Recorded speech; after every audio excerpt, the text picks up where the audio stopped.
Chegando agora na reta final aí da campanha para prefeituras, especificamente falando da Prefeitura da cidade de São Paulo, para a qual eu tenho publicado aqui diversas pesquisas e feito alguns comentários, me chama a atenção a discrepância que existe entre as pesquisas e as participações nos comentários dos vídeos que eu tenho publicado. A questão é a seguinte: como pode a maioria dos institutos estarem dando vitória, ainda que sob empate técnico, ou para o Nunes, geralmente para o Nunes, ou até para o Boulos, e o Marçal está em terceiro lugar na maioria delas, sendo que nas redes sociais a gente só vê gente falando do Marçal? E como que quando os candidatos saem às ruas, o Marçal parece que arrasta maiores multidões e gente muito mais empolgada? Ou seja, como é que fica essa discrepância aí entre as pesquisas e o que as ruas indicam? O que se chama aí de data-povo. Os seguidores e agora eleitores do Pablo Marçal dizem que as pesquisas são compradas. A imprensa e os institutos de pesquisa está tudo comprado pelo sistema, por isso estão mentindo, não dá para confiar. Esses números aí das pesquisas não tem como ser verificados, você não sabe quem foi que fez a pesquisa, como é que isso foi calculado. A gente não entende como é que faz uma pesquisa de 1.000 e poucas pessoas para representar a população de 12 milhões de São Paulo. E aí as pessoas ainda complementam: eu nunca fui entrevistado na rua. Você já foi? Você conhece alguém que foi entrevistado por essas pesquisas? Bom, conclusão: as pesquisas estão falsas e o que manda é o que a gente vê nesse termômetro popular. Isso não começou agora, né? Isso já é muito antigo. Mas nas eleições passadas para presidente, a gente já viu isso sendo falado muitas vezes. O presidente Bolsonaro dizia nos seus discursos frequentemente que os institutos de pesquisa eram mentirosos, que as pessoas presentes ali nos seus discursos é que eram o verdadeiro resultado. E todo mundo se lembra, né, daquele mar de pessoas ali quando o Bolsonaro discursava. Agora, será que dá para a gente fazer essa comparação? Olhar as pessoas que estão andando atrás de um candidato ou que estão paradas ali no seu discurso e comparar com uma pesquisa? Aparentemente pode parecer que sim, mas vamos pensar na diferença entre as populações.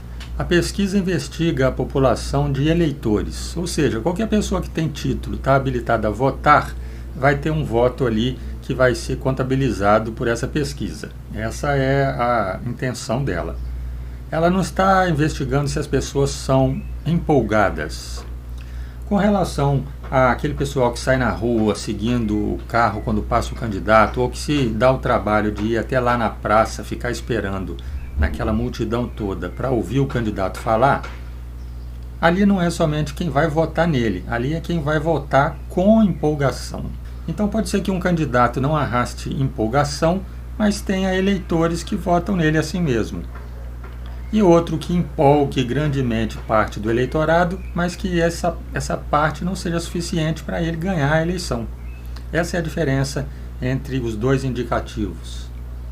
A pesquisa eleitoral ela segue critérios científicos que vêm sendo aperfeiçoados há muitas décadas, para que eles tenham uma forma cada vez melhor de fazer essa apuração. Então ela escolhe como fazer a distribuição ali do perfil das pessoas que serão entrevistadas. Isso que dá a ela um caráter de, com poucos entrevistados, né, relativamente poucos, 1.200, 2.000, tirar conclusões para uma população de muitos milhões.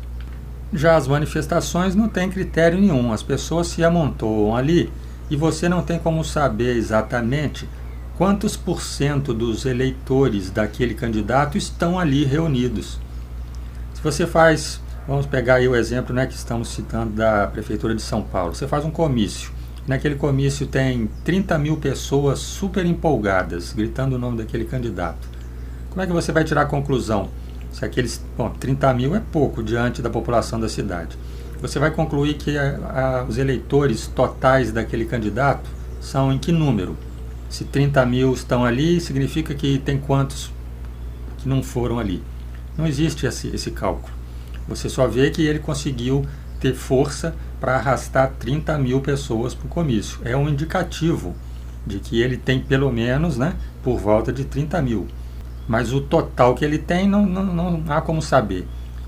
E da mesma forma, se um outro candidato que está concorrendo contra ele fez um comício e no comício dele foram só 5 mil, isso não quer dizer que ele não possa ter 1 milhão de eleitores que não foram porque não estão empolgados a esse ponto.